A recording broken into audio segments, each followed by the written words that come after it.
இவங்களோட நோக்கமே அதுதானே, என்ன குழப்பத்திலே வச்சிருக்கணும். சரியா? நவம்பர் 1 தமிழ்நாடு நாளா, ஜூலை 18 தமிழ்நாடு நாளா தெரியாது. தமிழர் நாளான்னு தெரியாது. இங்க பாருங்க, காஷ்மீர் மக்களுக்கு ஒரு கொடி இருந்துச்சு. சரிங்களா? அத இன்னைக்கு மாநிலங்களா உடைச்சு காஷ்மீர் கொடியவே சிதைக்கிற அளவுக்கு இந்த ஆட்சியாளர்கள் போனாங்க. 370 சட்டப்பிரிவை நீக்கி. கர்நாடகாவுல இன்னைக்கும் தங்களுக்குன்னு ஒரு கொடியை வச்சிருக்காங்க. தமிழர்களுக்குன்னு கொடி இல்ல.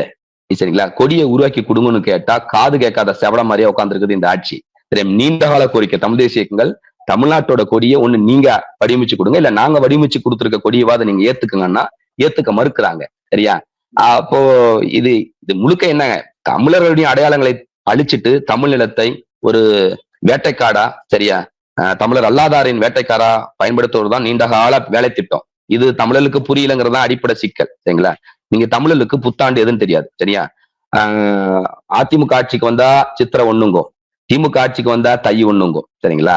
இவங்க இதே மாதிரி நவம்பர் 1 ஜூலை 18 கடைசியில எனக்கு தமிழ்நாடு நாளும் இல்ல, எனக்கு புத்தாண்டும் இல்ல. நீங்க சொன்ன மாதிரி கடைசியா எனக்கு இருந்த பொங்கல், அதுவும் திராவிட பொங்கல். சரிங்களா? இப்போ என்னன்னா, ஒரு எல்லைக்கு மேல ஜனநாயக வழியில போராடுவதே வீணும் அப்படிங்கிற எண்ணத்தை தான் எங்களை போல நபர்களுக்கு அது கொடுக்குது. ஒரு எல்லைக்கு மேல தொடர்ந்து இது திராவிடம்னா என்ன, திராவிட நாடுன்னா எந்த நாடு, எங்க இருந்துச்சு, எந்த ஆதாரம் இருக்கு, உனக்கு கல்வெட்டு ஆதாரம் இருக்கா, இலக்கிய சான்றுகள் இருக்கா, திராவிட நாடுன்னு ஒரு நாடு எங்க இருந்துச்சு, எப்ப வாழ்ந்துச்சு, இல்லாத உன்னை ஏன் இருக்குன்னு நீங்க சித்தரிக்கிறீங்க. சரிங்களா? சரி, திராவிட அப்படிங்கிற சொல்லை கால்டுவெல் கொண்டு வந்தார். கால்டுவெல் திராவிடங்கிற சொல்லை எதுக்கு கொண்டு வந்தார்?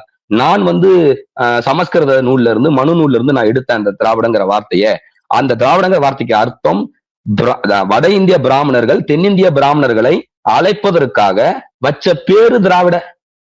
சரியா? அப்போ தென்னிந்தியாவில் இருக்கிற பிராமணர்களுக்கு பேர் தான் திராவிடர். அதான் ராகுல் டிராவிட். பல முறை சொல்லிட்டோம், ராகுல் டிராவிட். அதுக்கு காரணம் டிராவிட்ங்கிறவன் யாருன்னா ஒரு பிராமண சமூகத்தை சார்ந்தவன்.